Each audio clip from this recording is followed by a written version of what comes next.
Donc, bonjour à tous. Aujourd'hui, j'accueille Benjamin et Vincent qui ont tous les deux créé Osmose.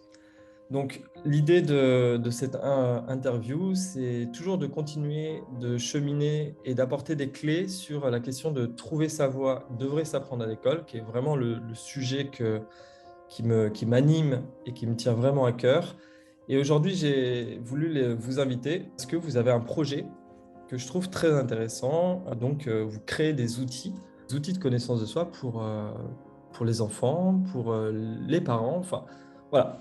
Vous allez nous en parler un peu plus. Mais avant ça, j'aimerais savoir quel a été votre parcours respectif avant d'en arriver là.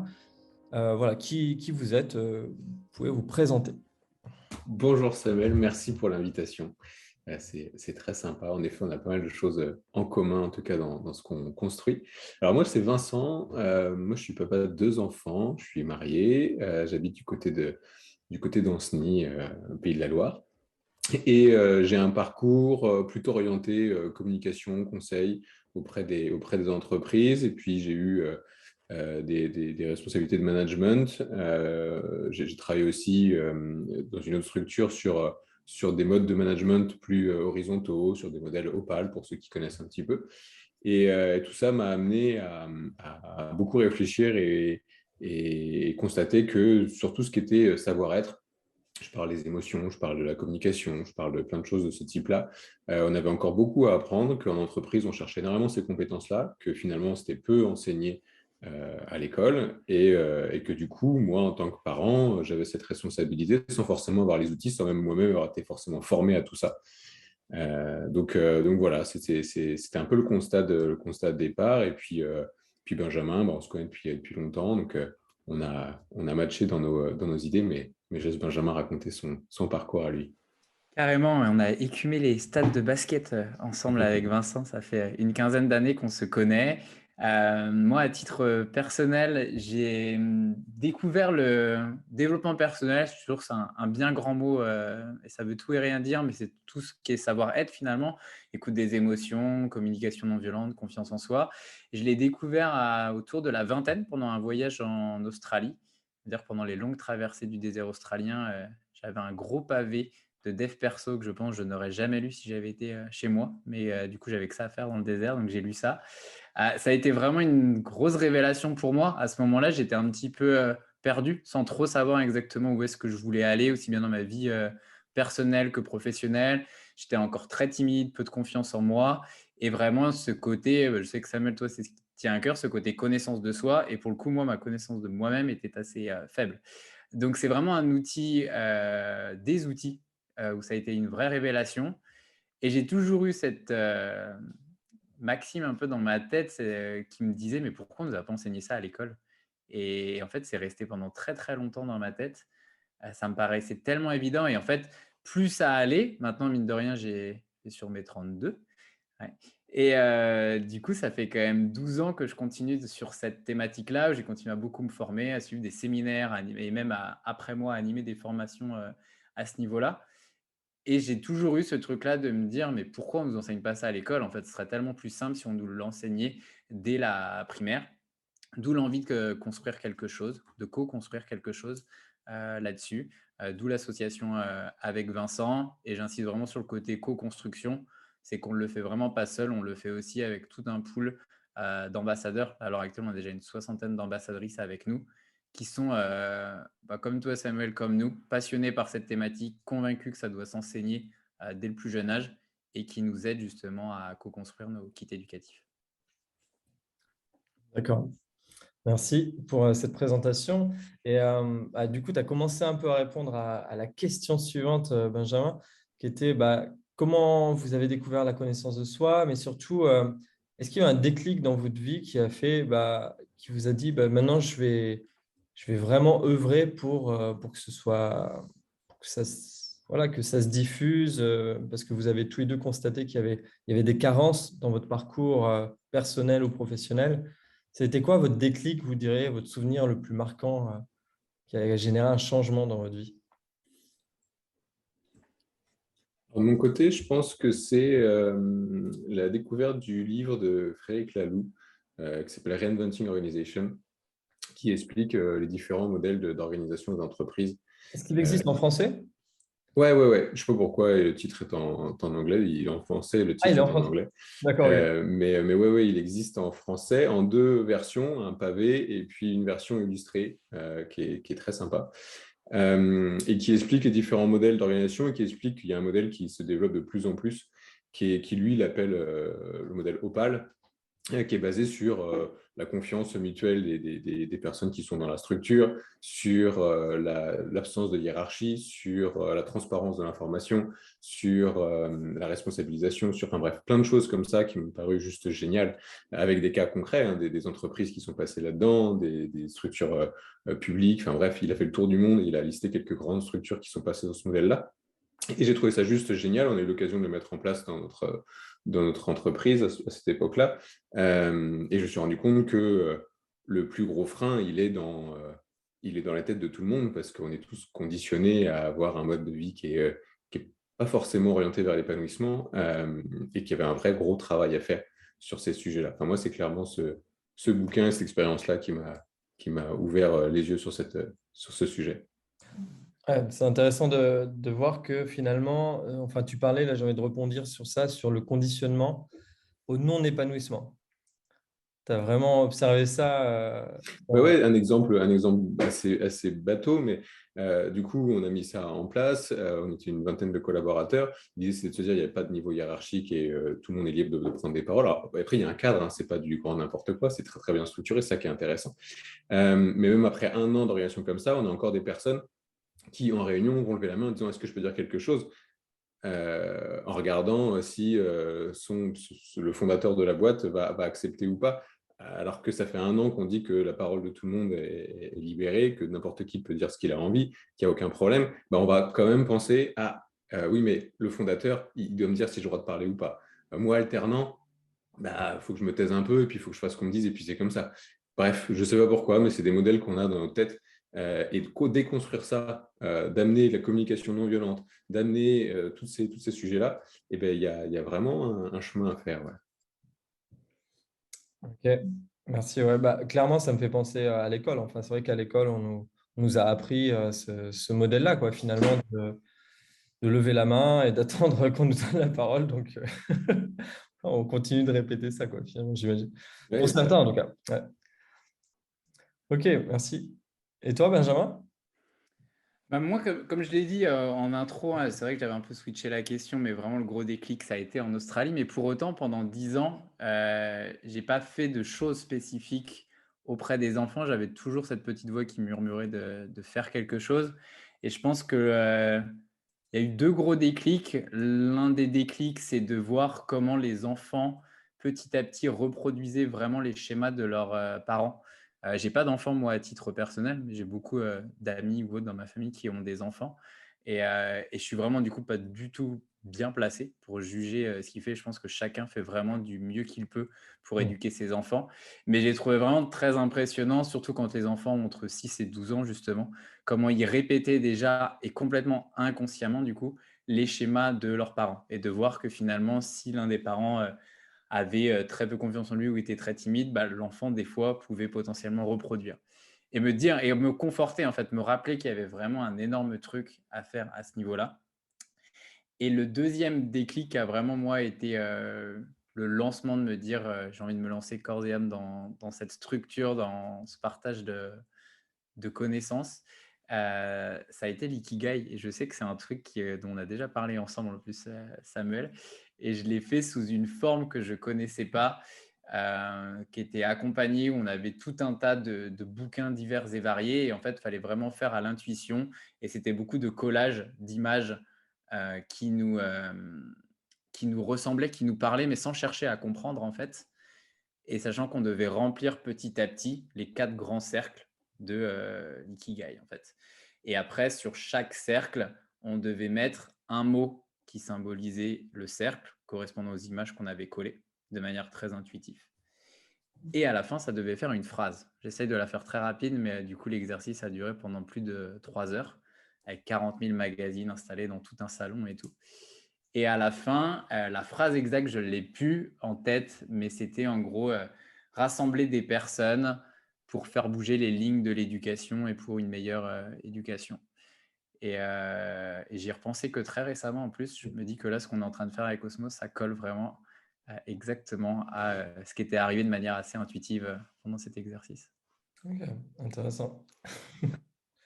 Ouais, merci de ce partage. Et c'est vrai que ce que tu partageais là sur la question du transfert et comment les enfants finalement sont des éponges par rapport aux adultes et comment finalement les adultes sont en effet un modèle très important pour les enfants. Et ça rejoint un peu cette notion de responsabilité euh, qu'on a déjà partagée ensemble et de comment est-ce que les adultes prennent soin d'eux-mêmes justement pour finalement ce qu'ils vont transmettre à leurs enfants, quoi. Et c'est vrai que c'est une sacrée responsabilité que de devenir parent. Moi-même, je ne suis pas parent, mais j'ai vraiment attendu. Je sais que j'attends le moment opportun, mais j'ai vraiment conscience de ça, que j'ai envie d'offrir le meilleur de moi-même, même il y aura toujours des incomplétudes et ce sera jamais parfait en soi. Mais en tout cas, pour moi, c'est quelque chose qui est vraiment important, cette notion du travail sur soi des parents. Et c'est vrai que c'est une notion qui est méconnue, en fait. Enfin, c'est pas du tout abordé. Il n'y a aucun parent forcément qui envisage de se préparer à devenir parent, quoi.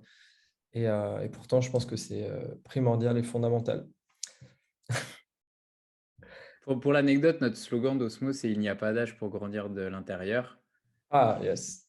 Et ça a tout un symbole, en fait, ce slogan, parce que justement, on partage l'équité éducative pour les enfants, mais en même temps que les enfants font le chemin, les parents aussi avancent sur ce chemin-là, et c'est ça qui est hyper intéressant à voir.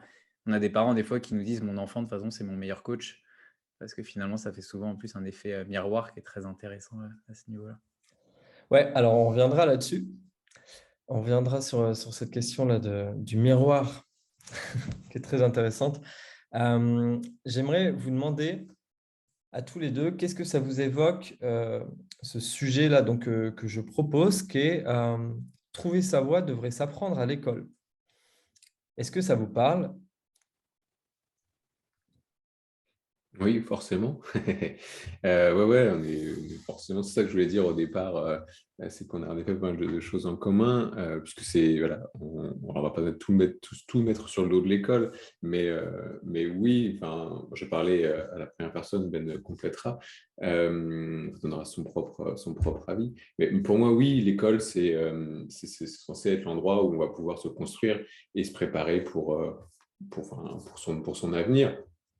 Et tout le challenge, il est justement de pouvoir œuvrer à son épanouissement, ça passe évidemment par trouver sa voie. Alors clairement, on pourrait débattre sur le sujet un long moment sur les moyens que les enseignants peuvent avoir pour aller pour travailler ce sujet-là. On en est loin. Mais oui, pour moi, c'est un des rôles fondamentaux de l'école. Après, chacun voit son objectif, mais pour moi, l'école ça devrait être l'objectif de l'école, l'épanouissement de chacun, et ça passe bien sûr par trouver sa voie, clairement. Ok. Et carrément, enfin pour compléter, je ne sais pas si je vais vraiment compléter parce que je suis pleinement d'accord, le titre nous parle carrément. Comme l'a dit Vincent, et je pense que c'est hyper important qu'on soit bien clair là-dessus, qu'on le reprécise à chaque fois, l'idée n'est pas du tout de tout le temps mettre tout sur le dos de l'école, parce que les professionnels, les enseignants font déjà leur maximum avec les moyens, les outils qu'ils ont, le temps qu'ils ont, la pression qu'ils ont d'enseigner encore tous les programmes scolaires. Dans nos ambassadrices, là j'étais justement juste avant avec une ambassadrice qui a été enseignante pendant 22 ans. Elle disait c'est impressionnant la pression justement qu'ils ont pour faire passer tous les programmes. Donc en fait ils n'ont pas le temps à l'heure actuelle d'aider les enfants. Ils aimeraient, pourtant en fait c'est pas l'envie qui leur en manque, c'est juste plus une question de moyens. Donc oui, pour répondre à ta question, clairement la connaissance de soi, ça devrait à mon sens être enseigné à l'école. Enfin, ça serait une bonne chose. J'ai pas envie de dire devrait, ça serait un peu une injonction, mais je pense qu'en tout cas, à mon avis, ça serait une très bonne chose. Et, euh, et là encore, que sur l'école, il y a un super travail qu'ils font en termes de hard skills plus savoir-faire, apprendre à compter, à lire, écrire, qui est essentiel. Mais il y a tout un pan, beaucoup plus sur les soft skills, sur les savoir-faire, sur les savoir-être et donc sur la connaissance de soi, qui est malheureusement à l'heure actuelle trop oublié à notre sens, à mon sens. Mhm. Ok, merci. Ouais, c'est vrai que c'est important de souligner de pas rentrer dans… Enfin, l'idée, c'est pas de faire un procès à l'école, mais c'est de… Parce que ça peut être facile et tentant. Et moi-même, je sais que j'ai eu des souffrances. Beaucoup souffert de l'école. Je m'en suis rendu compte en me confrontant au monde professionnel, notamment, que j'avais vraiment des choses qui m'ont fait souffrir en lien avec l'école. Et, et en même temps, voilà, l'idée, c'est vraiment de planter des graines et voilà, de semer des graines et de se dire, bah, en fait, il y a quelque chose, moi en tout cas, je souhaite que ça change parce qu'en effet, il y a pas les moyens qui sont là. Donc, c'est un peu d'engendrer une réflexion sur bah, comment est-ce qu'on pourrait pallier à ce qui n'est pas là. Et pour petit à petit, voilà, moi, mon rêve, ce serait qu'en effet, ça puisse être appris à l'école. Après, ça prendra le temps qu'il faudra. Mais déjà, comment est-ce qu'on peut œuvrer pour que ce sujet il soit vraiment pris en compte et qu'on se donne ensuite les moyens, quoi, parce que qu'on se dise, bah oui, en fait, c'est une évidence, on devrait l'apprendre. Maintenant, on a aujourd'hui des tonnes de moyens, on a des tonnes d'outils, de méthodes, de connaissances de soi, et comment est-ce qu'on peut faire pour les rassembler, finalement, amener plus de connaissances de soi à l'école. Bah justement, j'ai envie de vous demander, vous, quelles solutions vous apportez concrètement à la question du problème de la connaissance de soi qui n'est pas présent à l'école, dont les professeurs n'ont pas les moyens forcément toujours. Alors, on va parler de l'éducation nationale. Après, il y a les pédagogies alternatives où généralement, ils mettent plus ça en avant. Euh, Comment vous palliez concrètement à ce problème de connaissance de soi, de manque de connaissance de soi à l'école? Alors nous, on édite un kit éducatif dédié justement aux compétences en lien avec les savoir-être. Il sort tous les mois. Tous les mois, on est sur une compétence différente. Par exemple, ce mois-ci, on est sur la confiance en soi. Le mois d'avant, on était sur la motivation. Celle d'avant, on était sur la gratitude, bref, etc. Donc, on a tout un tas de thèmes comme ça. On s'adresse à des enfants de 7-11 ans. On en parlait un petit peu au début. La raison, elle est simple pour nous. C'est le bon âge pour prendre des bonnes habitudes. Voilà, c'est le bon créneau. Et puis, c'est le bon âge aussi pour que nous, parents, on se challenge et qu'on se dise, bah, moi aussi, il faut que, si je veux que mon enfant il soit épanoui, peut-être que bah, moi, il faut que je sois aussi épanoui. Donc, du coup, c'est un bon créneau pour toucher parents et enfants. Donc, ça, c'était l'idée. Et puis, c'est ce kit éducatif qui était, donc là, c'était l'idée de départ. Progressivement, il était pris en main par des professionnels, dont des enseignants. Et l'idée, c'est le sujet du moment, c'est de continuer à travailler sur cet axe-là et fournir du coup des outils. Nous, l'idée, c'est d'apporter des outils et en parallèle aussi de l'information, de la connaissance avec une chaîne YouTube, des podcasts où on va aller, et un blog où on va aller apporter de l'information parce que peut-être que la première chose à faire, c'est de sensibiliser et puis après apporter des outils pour aider chacun à travailler ce sujet-là. Ok. Est-ce que vous pouvez nous décrire un kit, comment il est composé donc, tu as dit que ça s'adressait donc aux 7-11 ans, mais aussi aux parents, en fait. Si j'ai bien compris, c'est ça? Ouais, c'est ça, tout à fait. Alors ça, j'en ai juste là. Enfin, Ah, je vire mon flux, oui. ce sera mieux. Mais oui, oui, tac. Voilà, là vous le voyez. Hop. Il est là. Il y a les autres qui sont derrière moi aussi ici. Le principe, c'est le suivant. Déjà, c'est de se dire, il faut que ce soit quelque chose qui soit très opérationnel, très pratico-pratique. L'idée, c'est de pouvoir de répondre à des problématiques du quotidien. Ce ne soit pas des choses qui soient théoriques ou des choses qui soient de l'ordre de la grande réflexion. On est vraiment sur du concret. On a une première partie qui est dédiée aux parents, avec des interviews, des ressources comme ça pour que les parents, les adultes, parce que c'est aussi les professionnels, puissent saisir l'information, monter aussi en compétences, mieux comprendre peut-être le sujet. Bref, c'est vraiment l'idée. Ensuite, on a une deuxième partie qui est plutôt pour les enfants, avec des défis, des activités, bref, tout un tas des contes, des histoires, pour que les enfants puissent saisir l'outil, faire des choses en autonomie, c'est l'idée, faire des choses avec un adulte quand on va aller un petit peu plus loin dans la réflexion ou quand il y a besoin aussi d'aide pour aller vers des ressources plus poussées, et puis des choses aussi en groupe. pour pouvoir travailler des choses en collaboration, en coopération. Donc voilà, voilà, c'est sa façon dont il est constitué, une partie adulte, une partie ressources pour les enfants, très ludique, très pédagogique, plutôt fun. On a notre petit personnage Oz qui est là pour amener un petit peu de fun dans tout ça, et des activités qui sont plutôt drôles, plutôt sympathiques. Et l'idée, bien sûr, c'est que le message derrière, il passe aussi bien pour les enfants que pour les adultes.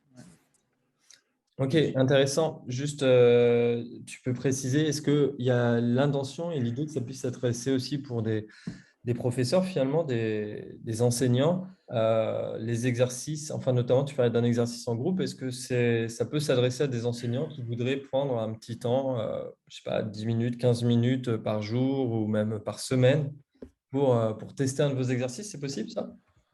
Mais Ouais, juste, pardon, vas-y, Benjamin. ouais, je vais juste compléter ce que disait Vincent pour amener aussi les exemples concrets en fait d'exercices que disait Vincent. On n'a pas plus tard que la semaine dernière une enseignante qui utilise, on a fait une cocotte en papier par exemple sur la motivation, ou si s'amusent, c'est une cocotte en papier classique, sauf que dedans, en fait, à chaque fois qu'ils choisissent leur couleur, ils ont des questions pour réfléchir à qu'est-ce qui les motive. Ça, c'était la cocotte pour la motivation. Et en fait, l'enseignante l'utilise pour jouer avec les enfants. Ils jouent un petit peu entre eux et ça permet derrière, en fait, d'ouvrir des débats. Débat, c'est un bien gros mot, c'est plus, ça permet d'ouvrir le sujet finalement. Donc, de démarrer par une activité qui est drôle, qui est juste une cocotte en papier qu'ils connaissent, et d'ouvrir le sujet pour après pouvoir en parler ensemble. On a fait également, si on continue sur le kit, là, sur la motivation, un espèce de memory, qui est un jeu classique finalement, qui existe depuis la nuit des temps, où c'est Oz, notre personnage, qui va monter au Mont Blanc. Et pour monter au Mont Blanc, il va avoir besoin de 3 ressources. Il va avoir besoin d'un guide, donc le mentor. Il va avoir besoin de ressources matérielles, une bonne paire de chaussures, une corde, un piolet. Et il va avoir besoin de temps pour s'entraîner. Et dans le memory, on va lui mettre différentes cartes qui correspondent à ces notions-là, tout en lui expliquant bien, bah, ça c'est la ressource mentor, ça c'est la ressource matérielle, ça c'est la ressource temps. L'objectif étant à chaque fois de faire passer ces notions-là tout en s'amusant, pour qu'après il comprenne qu'en fait que pour n'importe quel objectif, il peut lui complètement se moquer d'aller un jour escalader le Mont Blanc, peut-être que ça ne lui parle pas. Par contre, il a peut-être l'objectif de vouloir apprendre le piano. Bah, en fait, les choses seront exactement les mêmes choses. Il aura besoin d'un professeur pour l'apprendre, il aura besoin d'un piano et il aura besoin de temps pour s'entraîner. Et à chaque fois, c'est vraiment dans cet objectif-là de faire passer des grandes notions comme ça, très générales de savoir-être suivant les thématiques. Ok. Et est-ce que vous pouvez nous partager déjà les thématiques que vous avez traitées, parce que vous en êtes à votre 6e, je crois, kit déjà créé, c'est ça? Ouais, ouais, exactement. On a fait tout ce qui est premier kit, on a fait écoute des émotions, communication non violente, bonheur et gratitude, motivation, confiance en soi. Et là, on va attaquer sur la résilience, La résilience, ok. tout ce qui est adaptation au changement. Ok, ouais, super. Donc, c'est vraiment des thématiques, en effet, auxquelles on peut être confronté au quotidien. Et puis, l'idée aussi, ce que j'entends, c'est qu'il y a vraiment cette intention aussi de semer des graines, notamment quand vous parlez de la thématique du gratitude et bonheur. Ouais, vraiment, c'est aussi par rapport à l'état d'esprit et travailler sur voilà, différentes thématiques d'éducation positive, en fait. Parce que Ouais, complètement. Sur la gratitude, il y a une activité toute bête où c'est un quiz en fait, et donc il peut raconter, écrire directement sur le carnet, et puis on va lui demander quels sont tes 3 moments de bonheur dans la journée, où l'enfant va répondre juste, en fait, l'entraîner un petit peu à prendre conscience que bah, il y a des belles choses qui se sont passées dans sa journée. Et ça, on est vraiment intimement convaincu que déjà en tant qu'adulte, c'est top quand on le fait, quand on prend le temps de le faire. Donc si un enfant le fait dès le plus jeune âge, on est pleinement convaincu que ça va lui rester toute sa vie. Et puis après, il a d'autres questions sur quels ont été un petit peu ses apprentissages, de quoi il est fier dans sa journée, et ainsi de suite. Ça fait partie des 6 à 8 activités qu'il y a par exemple dans les kits. ok, il y a à chaque fois 6 à 8 activités. Très bien. Ben, en tout cas, c'est très beau. Je trouve ça super intéressant finalement que vous adressiez à la fois aux parents, j'entends, hein, mais aussi que ça puisse servir voilà, pour le personnel et les personnes qui travaillent dans le milieu éducatif. Donc, ça se veut global. Est-ce que vous avez une ambition particulière par rapport à votre kit? Est-ce que, je sais pas, vous voulez que ce soit dans...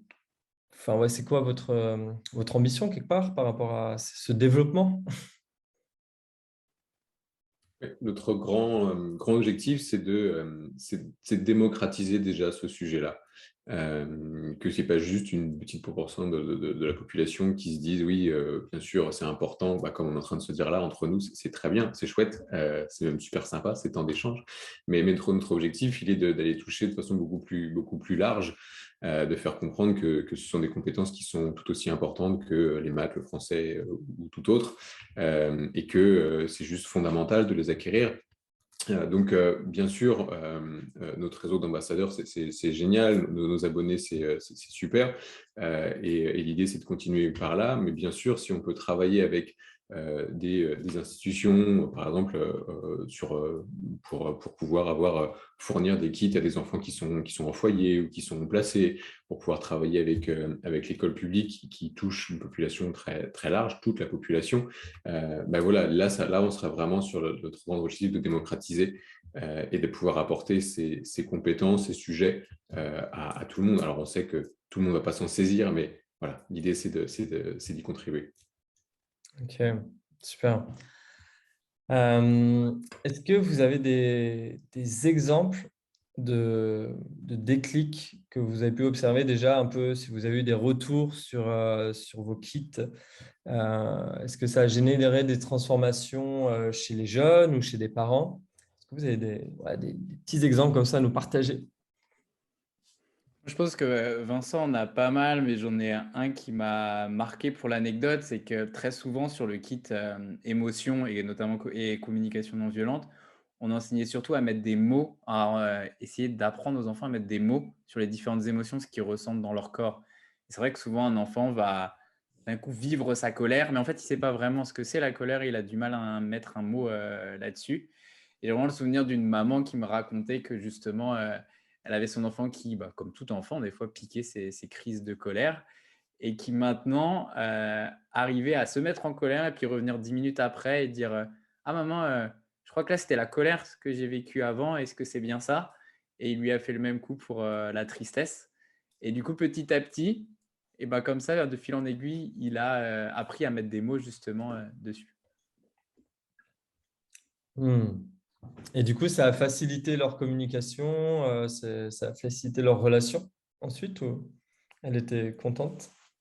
Bah, elle, je te le partage vraiment quand même la partager parce que j'étais pas Ouais, au quotidien avec elle, mais en tout cas, elle était très contente de voir que son enfant ouais. arrivait à mettre des mots sur ce qu'il vivait et ça permettait justement, une fois que la colère était passée, de pouvoir rediscuter de manière beaucoup plus posée. Et c'est pour ça que nos thématiques sont très complémentaires parce que le côté poser des mots, c'était plus sur le côté écoute des émotions.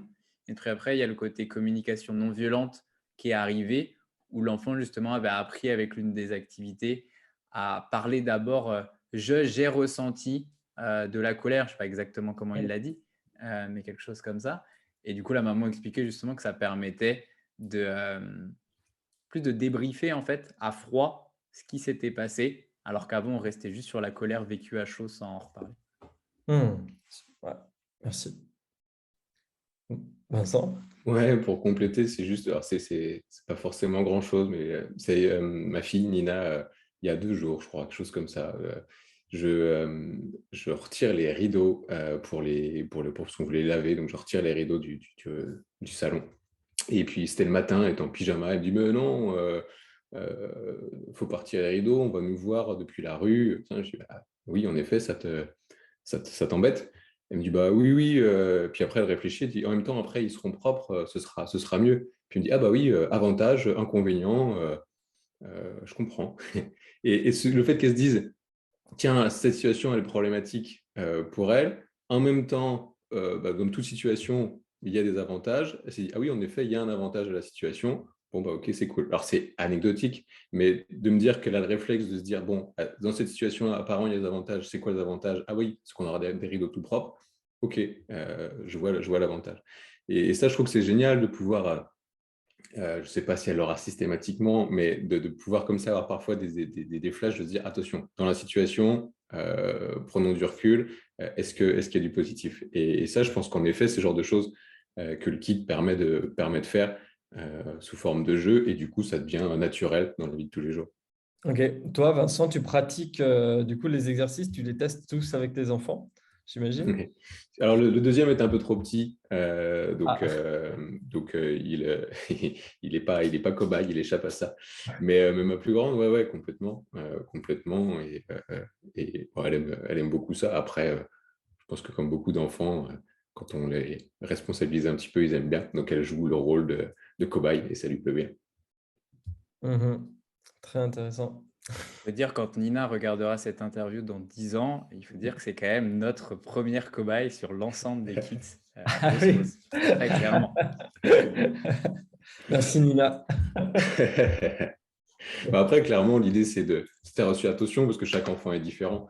Et il y a des choses sur lesquelles elle ne va pas accrocher et d'autres enfants vont adorer. Et puis des choses sur lesquelles elle va inversement. Enfin, donc voilà, on essaie de faire gaffe à ça. Mais clairement, oui, quand on se dit est-ce que là, l'intitulé il est bon, est-ce que là, il y a suffisamment de place pour écrire, est-ce que là, l'enfant il va accrocher? Ouais, clairement, il y a le réflexe Nina à ce moment-là. Et c'est pour ça d'ailleurs, et ce que disait Vincent est hyper important, c'est que des fois Nina accroche pas avec une activité, mais par contre on a des feedbacks de nos ambassadrices. On se réunit vraiment tous les mois et on a des feedbacks réguliers avec elles, qui par exemple certaines ambassadrices sont enseignantes. Bah, une activité où Nina n'a pas adhéré, bah, en fait il y a peut-être toute une classe qui a adhéré et qui a aimé cette activité-là. Mhm. Et c'est pour ça que nous, ce côté d'être entouré avec les ambassadrices qui testent concrètement sur le terrain de tous les jours, qu'elles soient enseignantes ou d'autres parents qui sont vraiment engagés dans cette thématique, est hyper important et une énorme chance pour nous parce que ça nous permet d'ajuster petit à petit et de pas. Ça serait dommage, par exemple, qu'on supprime une activité parce que Nina a dit celle-ci, elle est nulle, alors que finalement, peut-être que cette activité-là est très bien pour plein d'autres enfants. Donc, c'est toujours un juste milieu finalement à essayer de trouver les bonnes activités et surtout qui sont le plus ludiques possible pour faire passer les notions qu'on veut. Ok. Et tu dis ambassadrice, c'est que vous n'avez pas d'ambassadeur homme ou... Je ne sais pas si nos 3 ambassadeurs hommes nous entendent, mais s'ils voient cette interview, ils vont pas être contents. Mais clairement, c'est vrai que c'est un tic de langage qui est drôle, mais moi, je l'ai pris clairement. On a 97% de... Bon, en fait, c'est simple. J'ai pas le chiffre exact là à l'heure actuelle, parce qu'on a des nouvelles qui nous rejoignent toutes les semaines, mais on a 60-65 ambassadrices à l'heure actuelle, et on a 3 hommes qui nous ont rejoints en tant que dans les ambassadeurs. Donc, tu vois, ça doit faire du 98%. Ouais, bah, ça rejoint toujours Très, très cet aspect que, ouais, en effet, dès qu'il s'agit de la thématique de connaissance de soi, développement personnel, c'est souvent les femmes qui sont plus présentes. Moi, je le remarque dans les accompagnements que je fais ou même dans les stages, où dès qu'on fait une conférence sur ces sujets-là, c'est voilà, 80%, 90% de femmes. Et les hommes sont très peu présents. Et du coup, c'est vrai que bah, j'ai envie de célébrer avec vous que bah là, on est 3 hommes à parler de connaissance de soi. Donc, les lignes, enfin, voilà, je pose l'attention que les lignes bougent aussi, que les hommes s'intéressent un peu plus à ce sujet. Parce que je trouve que c'est pour tout le monde, en fait, la question émotionnelle. Il n'y a pas que les femmes qui ont des émotions, les hommes aussi. Enfin, tout Mhm. être humain en a. Et voilà. Ok, alors, quel est le conseil que vous donneriez? Voilà, un conseil ou des conseils que vous donneriez aux parents pour mieux soutenir leurs enfants ou les jeunes dans la connaissance d'eux-mêmes, dans l'expression d'eux-mêmes. Question piège. Pas forcément piège, mais elle est complexe, oui. Là, comme ça, à chaud, je dirais que j'en verrais deux. Je dirais de se documenter, de s'informer, de lire, d'écouter des podcasts. Enfin, moi, ça m'a vraiment ouvert l'esprit, ça m'a apporté énormément de bien de comprendre comment fonctionne le cerveau humain. Alors, je dis pas qu'il faut rentrer dans les neurosciences poussées, hein. Je dis juste que voilà, il faut comment fonctionne le cerveau d'un enfant. Enfin, bref, il y a plein de choses qui changent juste la vie en fait quand on les sait, on comprend mieux son enfant. Et puis la deuxième conseil comme ça qui me vient, c'est de c'est de penser à soi et de chercher à être soi-même épanoui en fait. Enfin, je pense que ça sert à rien de dire à un enfant écoute, fais un effort pour gérer tes émotions. Si nous, on part au quart de tour à la moindre situation, les enfants, ils apprennent par mimétisme, pas parce qu'on leur dit. On en a parlé aussi un peu au début. Donc, faisons d'abord le travail sur nous-mêmes. Essayons, sans se mettre une pression de malade, mais essayons. Soyons bien dans notre peau. Et puis, les enfants, je pense qu'eux, ils iront bien si nous, on est bien. Être l'exemple, donc. Mhm. Ouais. Ouais, je pense que c'est la base en fait du truc. Surtout moi, en tant que non-parent pour le moment, je n'aurais pas des conseils éducatifs à donner. Par contre, je reste convaincu de ce que je ferai quand j'aurai des enfants, c'est avant tout de continuer à travailler sur moi. Et je pense vraiment qu'en plus, on n'a jamais, enfin, j'en suis de plus en plus convaincu qu'on n'a jamais fini de travailler sur soi. Après, il est pas non plus tomber dans l'opposé et vouloir tout analyser, vouloir être nickel. Ça peut des fois être un tort du développement personnel, sachant que c'est tellement en train de se démocratiser et qu'on en voit à toutes les sauces. Et c'est d'ailleurs intéressant pour le voir vraiment concrètement depuis des années que je connais un petit peu ce milieu-là. Des fois, à cause pour le coup de ce côté dev perso, beaucoup de personnes deviennent la personne qu'ils ne sont pas vraiment, mais juste, et on le voit beaucoup dans le milieu entrepreneurial, par exemple, parce que il y a un peu un stéréotype de l'entrepreneur qui réussit, qui est indépendant, et c'est génial, et du coup, tout le monde devrait être entrepreneur, et si tu es un salarié, tu as foiré ta vie. Alors que loin de là, en fait, et que du coup, plein de personnes, si elles sont salariées, qu'elles sont heureux d'être comme ça, ben, c'est tant mieux pour eux, et donc c'est propre à soi. Donc c'est vraiment le premier conseil, enfin, exactement ce que disait Vincent, continuer à travailler sur soi, penser qu'un enfant va vraiment, et ça c'est prouvé par 40 000 études, elle va vraiment répéter énormément de choses par mimétisme. Et après, le deuxième truc que moi j'essaierais, que c'est certain que je le ferai, c'est de partager au maximum les bons comme les mauvais moments dans différents challenges. Je prends un exemple très concret. Pas plus tard qu'hier, j'ai été pitché Osmose devant un jury d'une vingtaine de personnes, d'entrepreneurs. Et quand je suis rentré dans la salle, enfin déjà avant, tu es un peu stressé. Quand tu rentres dans la salle, que tu crois qu'il y a 3-4 personnes et qu'en fait, ils étaient tous en table en U, et que vraiment, c'était que des entrepreneurs, bah, en fait, je ne vais pas me cacher que tu as quand même le stress qui monte, que tu as la boule au ventre qui monte. Et dans ces moments, je suis hyper content d'arriver justement à savoir gérer mon stress, savoir gérer ma respiration.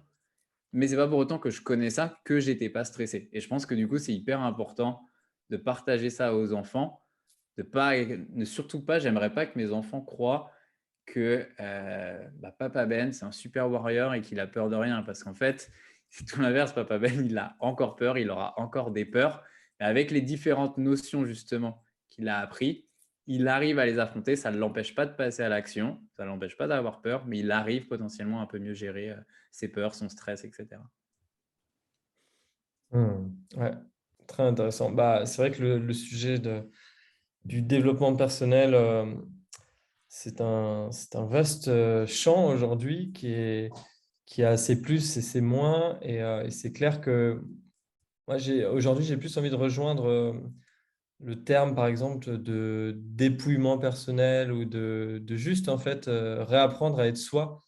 Et c'est vrai que juste être soi, bah, c'est un challenge en soi parce que ça demande justement de se déconditionner de beaucoup de choses, de croyances qui peuvent en effet nous restreindre dans le champ de notre développement, dans le champ finalement de notre épanouissement.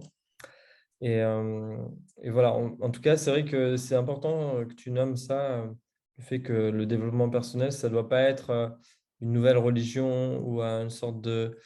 euh, parce que le fait de vouloir être toujours positif, ça peut être un déni aussi des aspects négatifs. Et les aspects négatifs existent, quoi.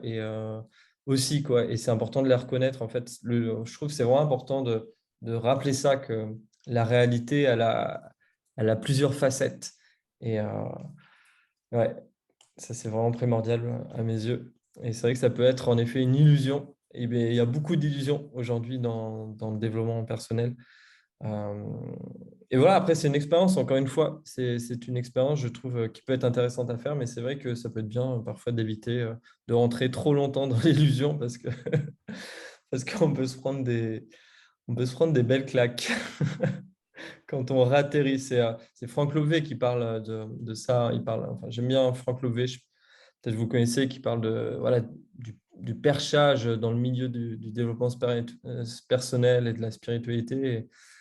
Et c'est vrai que c'est important de garder les pieds sur terre et ancrer avec la réalité aussi. Et la réalité, elle a plusieurs facettes.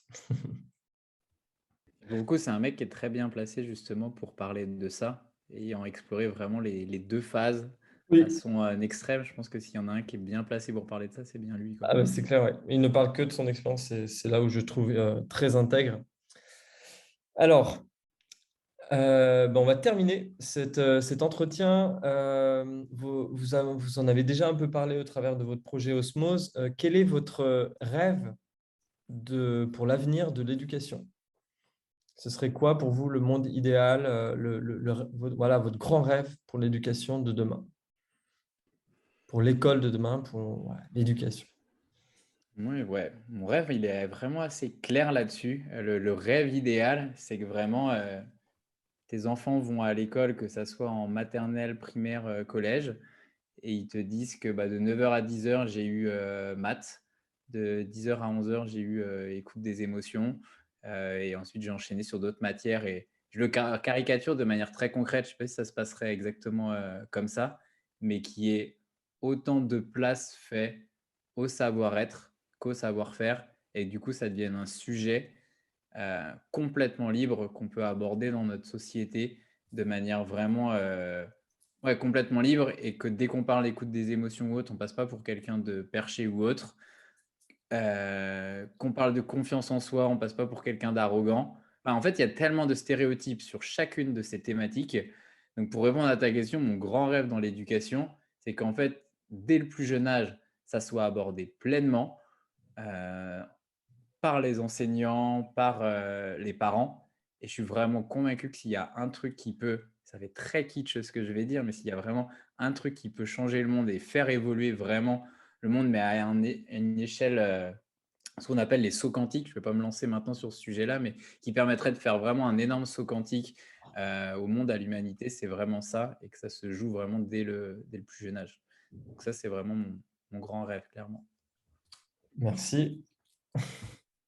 J'irais dans le même sens. Je dirais que mon rêve, ce serait qu'on construise une école avec pour objectif l'épanouissement de chacun.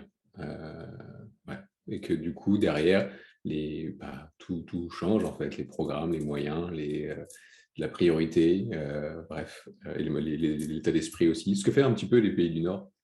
Ils sont assez connus pour ça. Mais voilà, de redéfinir, ce serait un grand sujet, un grand débat populaire, redéfinir l'objectif de l'école, et si pouvait être tourné vers l'épanouissement individuel, je trouverais ça super. Très beau. Eh bien, ouais, merci beaucoup. Je vous rejoins sur vos rêves et je souhaite qu'ils se réalisent. Et, et ouais, très bien. Bah, merci beaucoup en tout cas, Benjamin et Vincent, pour avoir accepté cette interview. C'était très intéressant.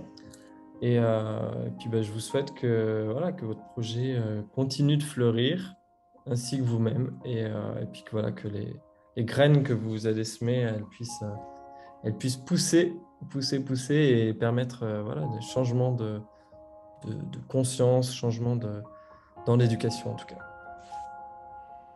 Merci à toi. Merci Merci beaucoup. beaucoup, Samuel. À bientôt. À bientôt. À bientôt.